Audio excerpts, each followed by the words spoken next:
29 வருடங்களுக்கும் மேல் அதிகமான வாடிக்கையாளர்களின் நன்மதிப்பை பெற்ற நிறுவனம். லைவ் அக்கவுண்ட், ஃப்ரீ செமினார் மற்றும் ஃப்ரீ டெமோ அக்கவுண்ட்ஸ் இருக்கு. ரெஜிஸ்டர் பண்ண லாக் ஆன் பண்ணுங்க orientfinance.com or call 048713200. Orient Finance, licensed and regulated by Securities and Commodities Authority. Salam Dubai. This is Feroz பேசுறேன். இந்த 2 நாள் இடையில பார்த்தீங்கன்னா நிறைய சம்பவங்கள் நடந்து போச்சு. இந்த சம்பவங்கள் நம்மளை என்ன இம்பாக்ட் பண்ணும் அதெல்லாம் ஒரு பக்கம். நம்ம ஒரு வார்த்தையில சொல்ல போனா நிறைய பேர் என்கிட்ட நண்பர்கள் கேட்டது, இப்ப என்ன நடக்கும், what will happen, middle east கிரைசிஸோட அடுத்த லெவல் என்ன. I'll tell you one thing. நம்மளுடைய கண்ட்ரோல்ல இருக்கிற விஷயங்களுக்கு மட்டும்தான் நம்மளால பதில் சொல்ல முடியும், நம்மளால ஆன்டிசிபேட் பண்ண முடியும். சில விஷயங்கள்லாம் அவுட் ஆஃப் கண்ட்ரோல். ஓகே, அது எக்ஸ்டர்னல் ஃபோர்ஸ். எக்ஸ்டர்னல் ஃபோர்ஸ் என்ன பண்ணுங்கிறதெல்லாம் ரொம்ப ஆராய்ச்சிலாம் நம்ம பண்ணவே கூடாது. என்ன பண்றது, கிரைசிஸ் ஸ்டேஜுக்கு போகுது. ஒருத்தவர் எழுதியிருக்காரு, World War III ஆரம்பிச்சிருச்சு.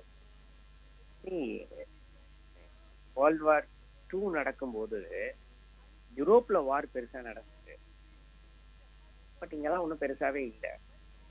அங்கங்க குட்டி குட்டி இம்பாக்ட் இருக்கும். அங்கேயும் பொருளாதாரம் நடந்தது. ஒன் திங், வாரை பேஸ் பண்ண பொருளாதாரம் ரொம்ப பெருசுங்க. எப்படி கோவிட பேஸ் பண்ணி ஒரு பெரிய ஒரு எக்கானமி ஒன்று ஜென்ரேட் ஆச்சு பார்த்தீங்களா. அதனால அதெல்லாம் நமக்கு என்ன நடக்க போகுது, எப்படி இருக்க போகுது, இதெல்லாம் எதுவுமே தெரியாது.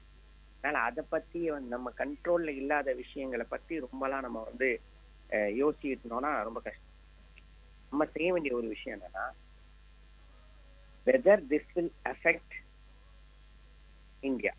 இதான், this is what we have to. அப்படிங்கும்போது நம்ம நியூட்ரல் கண்ட்ரி, எந்த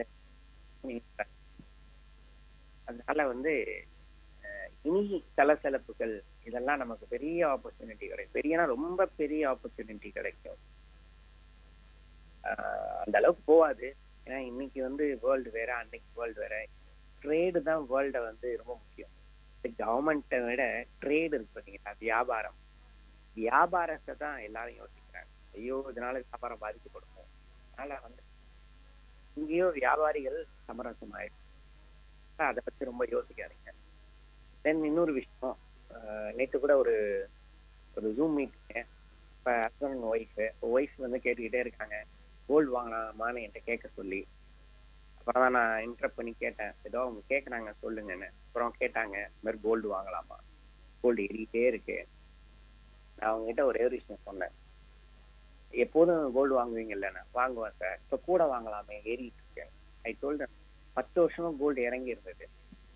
1950 கீழே இறங்கி 1050 வரைக்கும் போயிட்டு திரும்பவும் ஏறி ஏறி ஏறி இப்போ இந்த ஹைட்டை கட் பண்ணி மேலே போயிட்டு இருக்கு. ஸோ எப்போதும் என்ன நீங்க பண்ணீங்களோ அதை பண்ணுங்க. இவ்வளோ நீங்க ஜாஸ்தியா வாங்கணும்னு நினைச்சிருந்தீங்கன்னா 1050 ரூபால கோல்டு இருக்கும்போது நீங்க வாங்கியிருக்கணும், வாங்கலை. ஒன்றும் பிரச்சனை கிடையாதுங்க. வருஷம் வருஷம் நீங்க என்ன அலோகேட் பண்ணுவீங்களோ அதே அலோகேஷன் கோல்டு கொடுங்க. அதான் உங்களுக்கும் சொல்றோம். ஸ்பெஷலாலாம் எதுவும் யோசிக்காதீங்க, நிறைய வாங்கணும், அதை நிறைய அதெல்லாம் வேணாம். என்ன அலோகேஷன் ரெகுலரா நார்மலா கொடுப்போமோ அதை பண்ணா போதும். இன்னொரு விஷயம், இந்த மாதிரி நடக்கிற பொலிட்டிக்கல் என்விரான்மெண்ட்டை ரொம்பலாம் யோசிக்காதீங்க. அது நம்ம கண்ட்ரோல்ல இல்லை. அது அது அது நம்ம தலைக்கு போயிடுச்சுன்னா நம்மளால வேற எதுவுமே யோசிக்க முடியாது. அதனால அதெல்லாம் நம்மளை இம்பாக்ட் பண்ணுவானா, பண்ணாலும் அதை பார்த்துக்கலாம். ஓகே, இன்வெஸ்ட்மெண்ட் பண்ண போற அமௌண்ட் பாத்தீங்கன்னா 10 லட்சம். Smart invest.